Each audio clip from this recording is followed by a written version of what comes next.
Hi, I'm Ryan Davis. And I'm Kiernan Schmidt. And this is Out of Office, travel podcast. This seat taken. Hey, Kiernan. Hello, Ryan. How are you? Good. I don't have my full vocal range. I cracked there when I tried to do my... Well, it's a little early. This is on the earlier side for us. Yeah, I'm guessing you're still laying in bed. You just kind of brought your mic over. Yeah, to the bedside table. I have it suspended above me. It's actually a pretty great setup. From the ceiling. Yeah, Actually, having a pulley from the ceiling, that'd be pretty. Plus, kind of sexy to bring people back and say, "Oh, that's just my podcast." Yeah, I haven't mentioned my travel podcast. It's like, do you want to record this audio? Of course, with me, they'd be like, "No, you mentioned your travel podcast like 20 times at dinner." We could not have the podcast mic come down. I'd appreciate it. What's your take on drinks while we record the podcast? Do you usually have a water or a coffee there? I almost always, yeah. I'm one of those guys who always has like 3 beverages on my desk at all times. So like the coffee, the water, or the juice. This is early enough that I'm still in on the coffee and I want to sip, but I just don't know if the mic picks that up too much. You tell me. Well, if you do it like that. Yeah. Oh, you mean my typical sip? All right. Well, listen, I feel maybe I'm distracting by sipping directly into the mic because, Ryan, you've got just a whiz-bang interview for us today. Yeah, we've got a fantastic interview coming up with Andy Baraghani, and his new book comes out today, his new cookbook, The Cook You Want to Be, Everyday Recipes to Impress. It comes out today, and we're going to talk to him about the book, about his travels, and how sort of his travels have influenced how he puts together recipes. So super exciting to have Andy on. He's a rock star, and really excited about this cookbook. I might even cook something from it, Kiernan. And whereabouts has he traveled that he takes inspiration from? I know you'll get into the proper interview, but just to really tighten up that pitch for the travel audience. Yeah, no, he's been all over Vietnam, Thailand, Taiwan, Mexico, Italy, a lot of these places. He's of Iranian heritage, so that certainly plays into his recipes as well. So yeah, I think that it's sort of a very international kind of travel curious cookbook, and I think travel curious. That would have been a good name for the pod. Well, I'm a little travel curious. Well, no, it only took you 4.5 years to come up with a title that we might use. Well, if this seat taken ever goes away, we got travel curious. Already know that behind that is Pack Your Bags, Buster Brown. It's way behind that. That's a deep cut. Yeah. Actually, that's a fair thing that we should probably welcome all the new listeners that we've gotten, Ryan. We've definitely seen a lot of new people coming into the Out of Office tent. We surmise because folks are starting to think about travel again. Now that it's hard to say the pandemic is over, but now that we've moved out of the pandemic phase, to quote Fauci. Yeah, no, it is exciting. We have so many new listeners, having our best month after best month. So thank you all to folks who are tuning in, and keep those 5-star reviews coming on iTunes, because that really would that be helpful. Yeah, and if you do really 5 stars, the comments even better. I mean, I would say do the 5-star review, but if you could leave a comment, preferably we'd like if you made them good, or you could give us constructive feedback in a sandwich where you say one good thing, then a bad thing about Ryan, and then a really good thing about me. Yeah, folks should know that we read the reviews to each other. So that is really the best. Late at night, we're texting each other the reviews. It's it is really the best way to get to us. If we haven't responded in some other means, that is the way to go. Yeah. And if you're digging it, I would say go back into the archive. I think lots of that holds up, and of course, it's exciting to hear the quest for a tagline that started us off, where we didn't have this seat taken wasn't just born out of episode 1. It took a long time of Ryan and I each pitching. I think we used to do 3 ideas a week until we got right to that perfect one. And somehow Travel Curious never made it on the list. Again, that's what you got to be patient with Ryan. If you ask him to do something, give it. I think it's 3.5 years, and boom, you hit right in the bullseye. That's when I hit my stride. Absolutely. Now, Ryan, before we get to the interview, I want to share, and again, for the new listeners, what we're going to have to orient them. We've got an update on a recurring segment we call The Quest for Rick Steves. It's been a little while since we talked about Rick Steves. Do you remember what The Quest for Rick Steves is? Yeah, it is the never-ending quest where we try to get Rick Steves on the pod. That's right. We desperately, as Rick Steves super fans and great advocates for his travel books and programs, we desperately want to have Rick Steves come onto the program. And, it's not like we can't get some big name guests. Like today, we've got Andy. We've had the endless New York Times, Washington Post, USA Today travel journalists. We've had the editor of the New York Times travel section 3 times, a yearly guest. And Rick Steves people, they recognize us as great advocates, but they said, Rick only really does interviews with NPR and with the New York Times, and that's sort of the level that he's at now. He has. So wait, are we gonna be acquired by the New York Times? Because that would be perfect. That would be.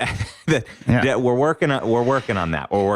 But for now, luckily you can go back to episode 100 where Rick Steves sent us a congratulatory message, and so he's out there, he's listening, and we always like to say to Rick, listen, this seat taken. We have a seat here in the studio for you that is exclusively taken by you. So we always keep it here in your honor. And, I have to say I was a little surprised, knowing the strict press policy that his PR folks have, to see that he recently gave an interview about summer travel to travelandleisure.com. So this is good because, he's opening up the scope a little bit and engaging with some other travel issues now. Oh, so I think that this is our entryway. This is how we get in. I agree. And so we're going to link to the article in the show notes. But just to give a little bit of a summary, Ryan, this is sometimes I feel like we're just ahead of these more traditional outlets in our advice. It's a lot of similar material to what we talked about in our 2022 summer trip planning. This article is entitled, Rick Steves just told us everything you need to know about traveling to Europe this summer. And, his advice follows a lot of the advanced planning things that we talked about, knowing that people only visit NATO countries must be on that list. I mean, that's an excellent addition. Doesn't address that. But, what he really talks about is trying to my favorite piece of advice that he gives is visit second cities instead. So don't flock to the popular destinations. And he kind of says this in a couple different ways. Avoid the herd mentality of trying to go to only the most popular attractions, but seek out the lesser known. And as he says it, treat them like the famous places. So indulge, make time to relax, and seek out the local sites. And so, nobody's smarter specifically on travel to Europe than Rick Steves. So his advice is tailored to if you're Europe bound this summer, if you should be so lucky. And, we just always want to trumpet when we see Rick Steves out there in the news doing God's work. And of course, we'll be making sure his PR folks hear this podcast. Absolutely. Rick, episode 200 is coming up faster than, any of us thought. So maybe we could preemptively book him for summer travel planning 2023. Yeah, that's not a bad idea. Man, the advice is going to be go back to the famous place. All right. Well, I think it's time for us to take off and talk to Andy Baraghani about his new cookbook, The Cook You Want to Be. Tell the cabin crew to put on their chef's hats. Flight attendants, prepare for takeoff, please. Well, welcome, Andy, to the Out of Office podcast. Thank you so much for being here. Hi, Ryan. Thank you so much for having me. I'm very excited to talk to you. Yeah, so your cookbook, The Cook You Want to Be, Everyday Recipes to Impress, it actually comes out today, Tuesday, May 24th. So congratulations. Thank you so much. I feel like it's been a long time coming. 3 years, actually. It's when I think about it, it's been 3 years start to finish. But finally, this baby of mine is out. Well, I want to hear all about sort of how this ties into how your travels sort of tie into how you come up with your recipes. But I think it would, for folks who don't know you, maybe it would be helpful to hear a little bit about your origin story. How did you become Andy the chef?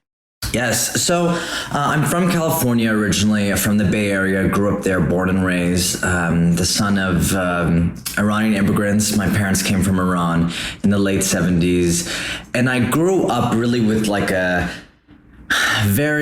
strong love for food from both sides of the family. And so we didn't really go out to restaurants. It was more of a home cooking every single day. And it wasn't really, I didn't really go out and explore restaurants until I would say around maybe my early teens of sorts. We really did eat in a lot. And I think my love for food started like what so many of us, our relationship with food, it was the kind of act of eating and the pleasure that brought, the flavors. And it was such a rudimentary feeling. It was such a basic but amazing feeling. And so I was always kind of enamored by food, but it was very much from that approach. But it wasn't until I was really 10 or 11 where I started wanting to experiment in the kitchen and actually see what it's like to kind of combine ingredients, apply some techniques, and see what kind of magic can come through. And were you cooking by yourself or with your mom, your dad? Like, how did that work at such a young age? I was very observant as a kid. I think I'm still pretty observant as an adult. But I think I definitely started experimenting in ways that is very telling. It was like after school snacks of, let's say, top ramen and trying to zhuzh it up with adding like little lemon juice or herbs or adding some chili. Doing that, it's kind of just, it wasn't really cooking. It was just like putting these kind of little finishes of sorts. That's pretty much where I'm at right now in my my home cooking ability. Yeah. But then jacking up ramen. And then I kind of really took it to another level where it was like, okay, I wanna cook shrimp and see what that's like. I looked through certain cookbooks and tried to understand like what ingredients went well together, what was the kind of flavor profile, techniques I tried to kind of master of, and then I decided, I actually think I want to see what this is like if to work in professionally. And that didn't come until I was probably around 16.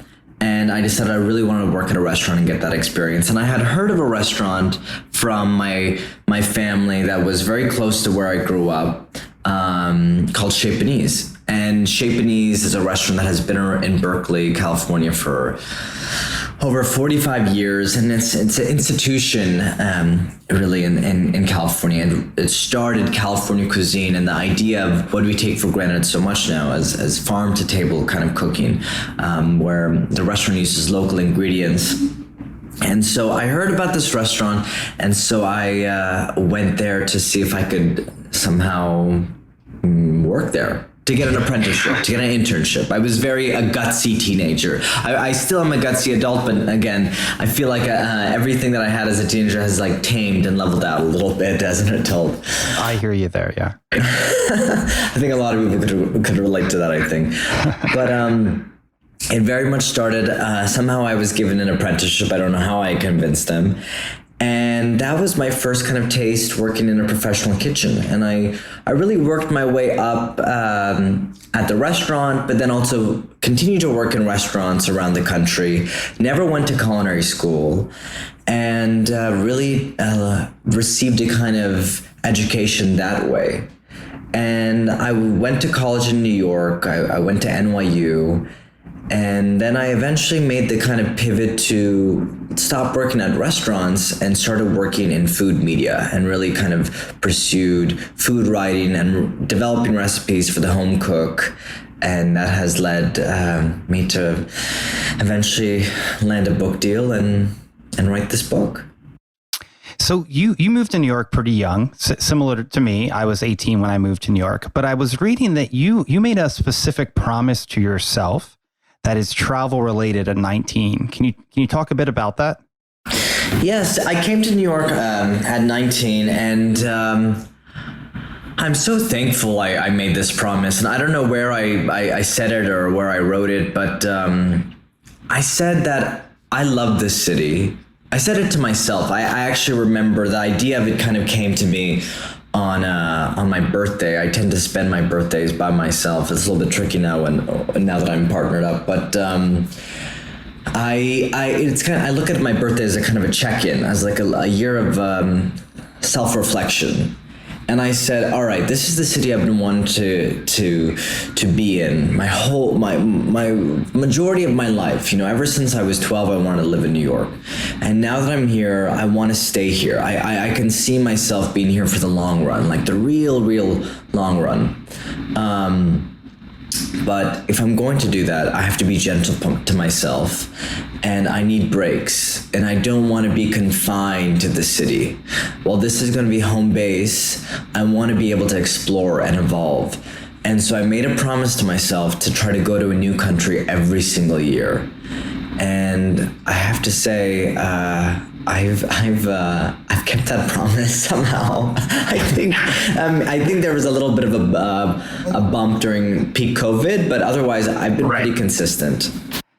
That's fantastic. And I think in a similar way, I understood when I first moved here, because I didn't get to travel a lot as a kid. We did some family trips, but to like Orlando or to places that you go, nothing that would really qualify as mind expanding or culturally expanding, right? So I made a similar promise to myself, and I think it's something that especially when you're single and young and gay in New York, you're able to prioritize that, right? And you've talked a lot about how much you enjoy traveling solo. So I'm curious about two things. One, what is it about solo traveling that you enjoy? And two, how has that changed now that you're all partnered up, as you say? That's a great question. When I made that promise, that was very much, I think in the back, I said to myself, a new country every year by myself. And I think that I said that the by myself part to really force myself to be in places where I can fully immerse myself, to be vulnerable, to be open. Not to say that you can't do that when you're with a friend or a partner or whomever, but I do find a difference when you are traveling solo. I think like what's so special traveling alone is that I can do my own thing. I know myself. When I am traveling, I will be up at 6:30 in the morning, and I can be out until however late. Let's say it depends on the city or the region of in the world that I'm in. But I will stay out, and I will explore the cities, be in nature as much as possible, eat all the things, drink, and just observe, and really try to take it all in rather than kind of coordinate. It's tricky with one person or two people or a group. I find it, I've had incredible trips with friends and whether it's two of us or a group, but there is something very unique and special because you're, I think you're able to, I don't know, there's something, I am able to get in touch with that place deeper in a way that I think it's harder when there's someone else there. I'm always getting lost, like intentionally lost when I travel to a city I don't know, right? So just take a walk and just sort of like go wherever your sort of heart strikes you. What do you see that's interesting? What noises do you hear or smells or whatever? And just sort of kind of explore the city in that kind of organic way. And I think that's a little harder to do when you're with somebody else and you have sort of someone else's desires and wants to kind of deal with. Does that make sense? Of course, fully. I think there's a set of expectations that come when there's, more than one person. And I think, well, not to say that like when you're traveling alone, you obviously have, I imagine, some kind of expectations, but you are free to fully get lost and explore in an organic way. And I'm able to kind of spend maybe too much time for some people on traveling and eating all of the street foods, depending on where I'm at. Right. But I will also say that I have found myself a few times where I am in a place, I am in a wherever that space may be, whether it's a city, whether it's somewhere distant and feels like the middle of nowhere in nature, where I have been alone, and I have been aware that, oh, it would be nice to be with someone at this moment. But then you move forward and you carry on. I think one of the many reasons why I love my partner is that we obviously both love to travel, yes, but we're wired the same way when it comes to traveling. We want to do all the things and pack it in. I'm probably a little bit more extreme. He knows how to balance it, I think, a little bit better than I do. But it's great. We want to always go somewhere new, and we don't want to be confined to just a hotel room. We want to be out and about, and I think I might want to spend too much time on the food side. He might want to spend too much time shopping, but we both have loves for those things. So it's a really perfect balance. So I'm curious, as you approach this sort of cookbook, are you thinking about all the different countries you've been to? Like, how are you deciding sort of the different things from your travels you're going to bring into the cookbook?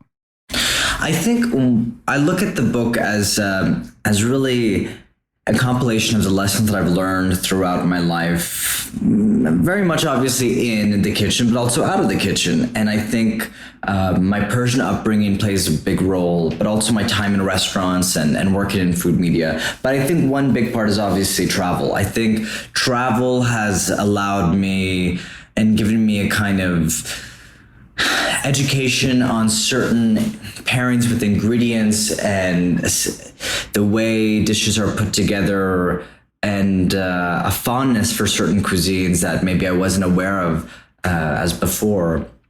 And so there are certain dishes I've kind of highlighted.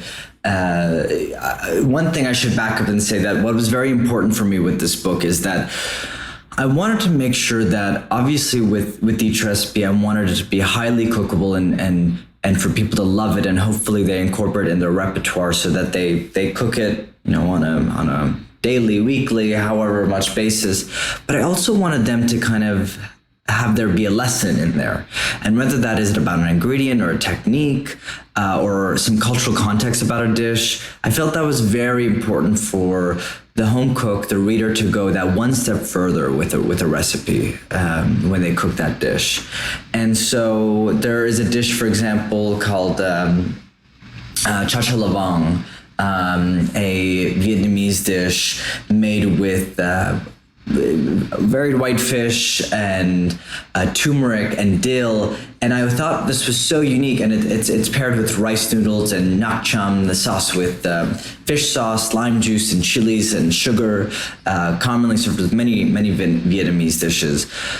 But it was so shocking for me to have this when I was in Vietnam, because dill and turmeric is actually a flavor profile that you see so often in Iranian cuisine, the food that I grew up with. So it was so bizarre to me to see this in Vietnamese food.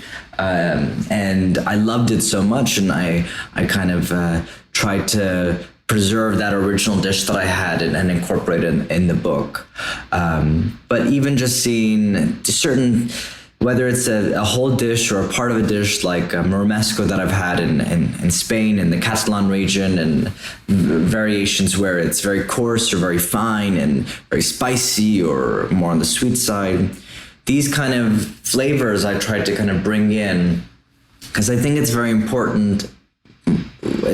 For me, I think I didn't want to just do a cookbook that was Iranian food or heavy on, let's say, a California cuisine. I wanted it to kind of think about how people are cooking now and how we have access to so many different ingredients.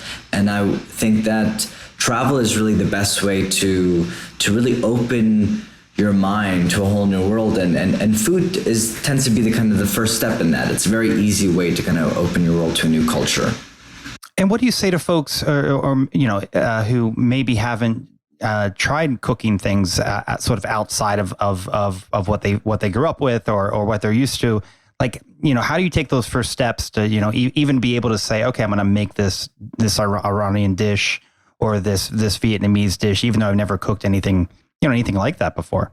I feel I have a very strong, hopefully not too cerebral feeling on this, and that is I prefer to say yes over no in life. That kind of can give you a sense of how I approach my life. And when it comes to cooking something that it's unfamiliar, well, I believe in kind of thinking, what's the worst that can happen? The dish may go wrong, it might not turn out, but likely you will learn a lesson, and what didn't work or what did work, and you will try it again. And I think it's so important to kind of challenge yourself, again, both in and out of the kitchen, because I think for me personally, one of the scariest things in life, I think, is to stay stagnant and to stay still. And I want to kind of evolve. And I think I really thought about the title, The Cook You Want to Be, as this kind of ever-evolving idea. I think people might look at me as an authority figure in cooking and food, and I'm very flattered by that, but I certainly still want to continue to learn about so many dishes and foods around the world, and I think it's important to kind of approach that way with any craft. And when you're sort of deconstructing a recipe that you've had in Thailand or something, you must go through a similar process where it's not perfect the first couple times. You're trying to figure out that exact taste profile. Absolutely. I really try to kind of think about what is the best way to kind of preserve the integrity of the dish, whether it's a dish I had in Thailand or Vietnam or Lebanon or Turkey, or it's the food that I grew up with. I think it's very important to present the kind of the dish as is before you kind of try to tweak it in any way. And when you're meeting like other chefs around the world, is it like magicians where people don't want to reveal their secrets, or do you find that folks are more likely to sort of tell you what the secret ingredient is, or are folks kind of open to talking about that, or is it more secretive? No, I think people have been very. I think when you see that someone is curious about something, whether that is a dish, cooking, whatever craft, writing, painting, the kind of, I think on the opposite end of the person who has that knowledge, I would hope they want to share it. And I've always felt like I've been very grateful to people who have kind of provided education in small and big ways. And I think it's very, very important to kind of pass that information on, for sure. Yeah. So you're the kind of guy who would ask questions, like you would if you really liked a particular dish, you might ask like, the chef, like what's in this, or what did you do? Like, I'm just curious, like, is there some kind of back and forth when you're sort of discovering a dish that you really like? Oh, I'm getting in there. I'm asking questions. I'm looking at the steps from start to finish. I mean, if it's a street food vendor, I am watching them exactly how, not only what ingredients they're doing, but how when they're kind of bringing the ingredients together, the flame, if they're using heat and how high it is, the kind of cooking oil, the tools they're using. I try to be very observant and understand not just what they're doing, but why they're doing it. And what cities do you think have really stand out street food? Because I am pretty partial to Mexico City as being some of the best street food I've ever had. Curious, like, where have you been that's inspired you and where you've seen some really impressive street food? Well, I do agree. I think Mexico City is certainly one of the best cities in the world when it comes to food, period. But yes, to street food. I think Vietnam is incredible as a whole. Incredible street food culture. I want to say, I mean, I've been up and down Vietnam a few times, but maybe I would say probably Hanoi was the most memorable for me when it came to street food. Malaysia, Thailand. I've had a lot of great food in Turkey. I don't remember as much of the street food, I should say, but I did have incredible food in Turkey. Istanbul, I had incredible food, and I don't remember some of the places, but just sort of some of the small kind of holes in the wall local places, just incredible. The flavors were amazing. Yeah, it is. Turkey is one of those places where I spent a lot of time in. Only been once, but I spent a lot of time. I think I spent maybe like, well, it might not sound like a lot of time, but a month. A month is a long time to try to get away from New York. Definitely. But I would happily go back for sure. I think there's so much to continue to taste and observe. So you've said that you are not a beach person, but are there any particular beach towns that you think are cool for other reasons? Well, I should clarify and say, like, I grew up in California, and while there are some great beaches there, the Pacific Ocean is very, very, very cold. And I think I like going to the beach. I spend a lot of time on Long Island throughout the year, and I do love the beach, but I think I am not a beach vacation person in the sense that I rarely would fly to a place just for a beach and just lounge for 5 days or 7 days. That is very difficult for me because I think I need to have activities. I want to explore. I think I understand wanting to just kind of lounge on a beach and have a drink or a few and just have some good food and not worry at all. But I think my mind, I think it's maybe the New Yorker in me. I'm like, okay, well, where's our hike? Where's our, where's the nearest city? Where are we going to explore? Is there a trail? I think that probably goes back to what I was saying, if that idea of staying still is hard for me. And I wouldn't even say I see that as both a positive and a negative trait of mine. But I think I'm much more attracted to places where I'm able to kind of move freely. Yeah. I mean, I like the beach. You know, I also grew up on the beach, but on the Atlantic coast side. So I grew up, in Ocean City, and I grew up with the beach was a big part of all of our summers. So it's always seemed weird to me to travel specifically for a beach. That said, I've been to beaches in like Thailand and Mexico that are really beautiful and that are really relaxing and sort of don't have the stuff that I don't like about the beach necessarily. But I do like towns to have something else going on, and I definitely went through a outdoor travel period that was driven by the pandemic. So, it's really been about returning to cities for me now, I think, when I'm thinking about my next travel plans over the next year or so. I feel the exact same way. I think I crave, granted we both live in New York City, I think I am craving the kind of jolt of cities around the world.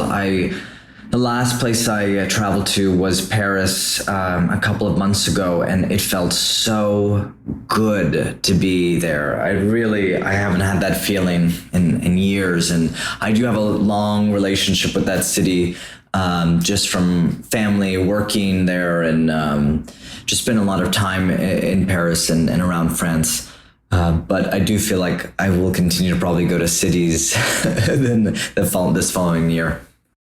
And so I folks who listen to the podcast a lot and who know me, know that I am a big fan of CDMX. I just had my 40th birthday party there. I've been so many times, and I just read your piece in New York Magazine on San Miguel, and believe it or not, I have never been there. So I was curious if you could sell it to me. Tell me why I have to go to San Miguel next time I'm in CDMX. Okay, so I'm going to say this. I have a few things. I'm a very transparent. I am happy to give like full honesty. Full honesty is what we ask for here at Out of Office. So I was supposed to go to Paris for the holidays. Right. I had to cancel that trip, and luckily I went a few months later. But when we canceled, we decided to go somewhere closer, somewhere warmer. And my partner and I, we both have been to Mexico City, not together, but He's been there once. Actually, he went there for his 40th, and I have been. I don't actually know how many times I've been, but I love that city. But we wanted to go somewhere else as well. And so we tried to look at Oaxaca City, the coast. Things were just getting really tricky because of the holidays. It was a little bit last minute. And then we kind of landed on San Miguel. And I think just from our research, if we could call it that, or just like our Googling, I think it was so striking how beautiful that city was. And it felt very magical. It also felt like kind of a perfect place to be for the actual holiday. We weren't in Mexico City for Christmas or Christmas Day. And we went, and I have to say, like, it's a hilly, small city filled with cobblestones, ochre-colored buildings, ochre, saffron, dusty-colored colored buildings, and there's clearly such a strong artist community there. It seems to have like existed for a long time, and definitely a strong expat community as well. And it was just such a wonderful place to be there. It was even how busy it was during the holidays. It was very charming, and it was a great place to be. We only spent maybe I think 3 days there, but knowing us, we really kind of covered a lot, and we stayed at such an amazing hacienda that was mentioned in that article. So. And how did you get there from Mexico City? Did you drive? Did you get the bus? We drove. That gives you another thing. Like So you rented a car. We rented a car and we drove. Wow, that is impressive. I've been to Mexico City many, many times, and never once did I think, you know what I should do? I should drive around here. It's sort of it seems like a pretty serious place to drive. It was. And I drive in New York, so I don't think it's even comparable. Well, I don't have a car in New York, but obviously I've had to rent cars in the city, and I feel like I feel comfortable fine driving in the city, and my partner very much so. He tends to drive more in the city, but when we're in California, I'm the one always driving. I am very good with the kind of wide freeways in California, so we both kind of took turns in Mexico, and it was great. Well, my very good friend Chase Whiteside, who's a friend of the pod, has done the pod before. He is always driving around Mexico, so maybe you both have inspired me to put aside my fears and rent that car and go to San Miguel next time I'm in town. Yes, I'm very happy. I can't wait to hear your thoughts. And so your book comes out today, Tuesday. You've got a book tour coming up. Anywhere fun? Anywhere you'd want folks to come say hello? Yes, so I will be doing. It'll be a pretty, I guess, robust book tour. I will start in New York first, obviously. A little bit. I'll be doing a lot of New York events, but I will start. I have a big event at Powerhouse in Dumbo tomorrow night with my friend and the incredible writer. He writes for The Cut, Evan Ross Katz. He'll be the moderator. I love Evan. He's Evan. The best. He's amazing. And then I will be going to my actual hometown of San Francisco Bay Area, and I will be doing a lot of events over there.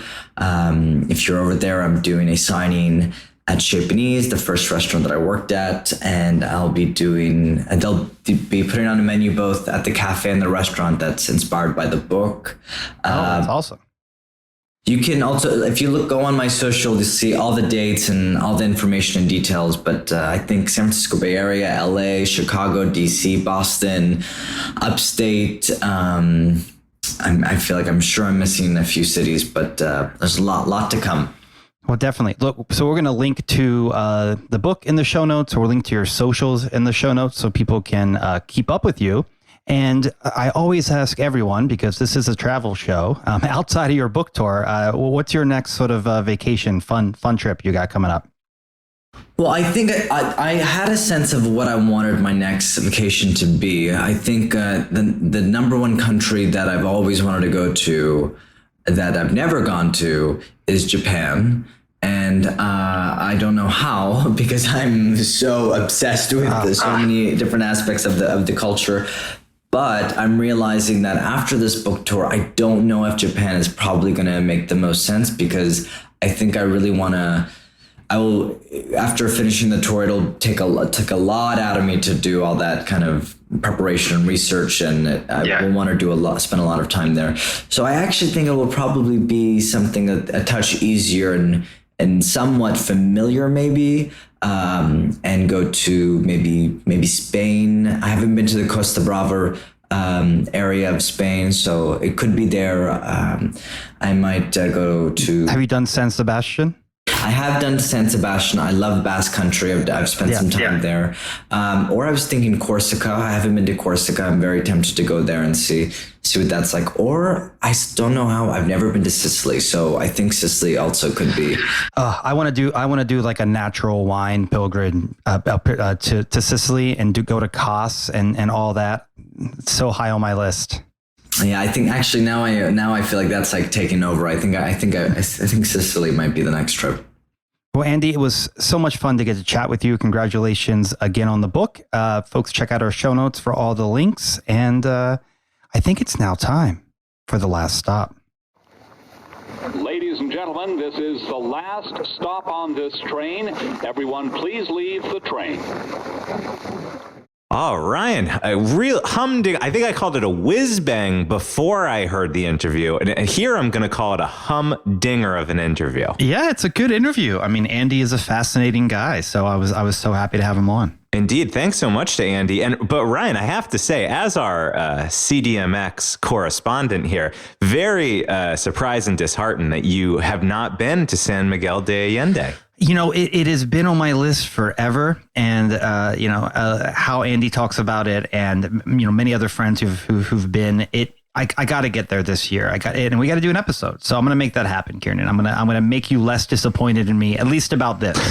Yeah, don't worry. I'll find something else to be disappointed about you on. I have no doubt. Now, Ryan, we're here in the last stop. This is the final segment of the show, the last segment of the show. That's where the name derives from, the last stop. And it's where you and I each bring a piece of ourselves to the community. It's sorry. How many times have I said this? It's my favorite segment. It's your favorite segment. It's popularly known as the People segment. And that's because it's a moment where we all come together as an Out of Office, the travel podcast. We are getting some competition out there, Ryan. So I think we might have to say the instead of a travel podcast. It's where we come together and we share of ourselves in a moment of communion. You and I each bring one thing. And it could be anything. It could be a story, a memory, something we read, something we listened to. It could be upcoming plans or an anecdote from plans that we've just executed. But it has to fit one piece of criterion. It has to be something that feeds the spirit of wanderlust within us, even during the workaday week. So I ask you, Ryan, as I ask you every episode, did you bring a last stop this week? I did bring a last stop, Kieran. This week, there was a really, so the Daily, the New York Times Daily, they on Sundays, they put out sort of long reads read by various people. So stuff from the magazine that's been translated into podcast form. So, saves us from reading. So this week, they had thank God. I know. Reading so hard with all the letters. Too many letters, too many words, So they put out this. That's not a bad contender for our tagline. Too many letters, too many words. So this week they put out a very funny piece by Katie Weaver on living #van life. Do you know van life? Do I know van life? Yeah, I know. You're right. I'm a travel influencer here. I know what van life is. Well, you and I have never really lived that van life, I don't think. That's sort of not been our sort of kind of travel. No. But we admire those who do. Yeah, this is a very funny essay where she talks about. Yeah, where she talks about basically, living van life, but only for a week. So it's not really van life. It's like van rental, and she talks about the rental process, how you can rent these vans. But the thing that really got me laughing is her story about trying to park in Yellowstone, which is a real throwback to, I think, basically you have like 5 of these stories, right? Yeah, mine was Acadia, but it's true. Getting, there's nothing like wasting time in a national park. Where your time is so precious, especially if you're on a tight schedule, by just driving around trying to find a darn place to park. Yeah, and then when they finally park, they say it's like there's so many people, it's crazy, and then when they go to leave, they get in the van and there's a lot of traffic to get out, and they're upset about it. But then they realize there's no reason to be upset because they're already where they're going. They're already in the van. There's nowhere to go. It's not like they're heading to a beautiful hotel. Right. Sure. Yeah. So it's the disappointment level when they realize, like, well, it doesn't really even make sense for us to be angry because we're going. We're in a van. So it's a pretty funny essay. It made me not want to do van life. No, any of these like deep dives into van life. I remember the New Yorker did one in 2017. And it was called, we'll link to it in the show notes. It was called Van Life, the Bohemian Social Media Movement. And it didn't explicitly come out and say, boy, doesn't this sound miserable? But by the end, you're like, I would never want to do this. It reminds me of these like video game or Twitch stars who you realize that they have to spend 14 hours every day pretending to be hyped up, juiced up, and like enjoying gameplay. And you just go, what kind of life is this? Yeah, no, it's a lot. Yeah, so it left me not really being into van life. But what's really funny is when she starts thinking back to the trip and looking at all the pictures are beautiful. So even if she took them outside the van, like from the parking lot of Yellowstone, right? So it's like that aesthetic. She had forgotten how much she didn't enjoy the trip when she started looking back at the photos. So it's a fun piece, and maybe you and I can rent a van one day and do a week driving around. That could be a fun episode. Absolutely. Or maybe we should take from this that we should be broadcasting 24 hours a day. Yeah, the fans demand it. I hope they don't. Do you have a last stop for us this week? I do have a last stop, and I had a last minute change because I was inspired. Ryan, I've recently started this new gig. I've got a day job at a great company called Clover Food Lab up here in Boston. And as a result, I'm all day long, we're thinking about food and recipes and where to source from. And it's really interesting challenges, like becoming part of the food culture and interesting issues to think about. And one thing that the company used to do before the pandemic, and we surely have dreams of reviving this, and you can imagine I'd be pushing this, is doing food-focused and ingredient-focused trips to go check out, cuisine. They've visited coffee farms where they serve the beans in our restaurant locations. There was a plan apparently right before the pandemic to do a big sweep through the Southwest and Texas to do a barbecue run to try out different types of tacos. And so we're sort of brainstorming where, should the pandemic hold off, we could potentially go as a group to inform our menu and choices. And this, obviously that got me excited as an employee, but it made me remember this great story about, do you remember Mad Magazine, Ryan? Of course, Kieran. So Mad Magazine, great American institution humor magazine. I actually interned there in college, and I freelanced, wrote for them for a long while. Isn't their main character sort of based on you? You guys have Alfred E. Newman. Yeah. You're not the first to note a similarity there. But what's really interesting is, when they started in 1952, Mad Magazine was kind of like the SNL of its day. It was like this huge revolutionary, no holds barred, everything's up for silliness and parody. And it was hugely successful. The subscribership was just giant. And the founder, William Gaines, used to take what they call the gang of idiots, the people who work on the magazine, for big international trips. And the idea was, back when magazines really were raking in the dough. Yeah, exactly. But this continued on through the 60s and 70s, and you were invited if you were a full-time employee or if you sold a certain number of pages as a freelancer. And they went to Paris, to Suriname, Italy, Kenya, Athens, Japan, London, Copenhagen, Moscow. I mean, they really went all over the world together, which is so cool. And my favorite story about this is when they were trying to choose a place to go, the group realized that they had exactly one subscriber in the country of Haiti. So they said, you know what, we're going as a group to Haiti and we're going to all go to this one subscriber's house because he didn't renew this year.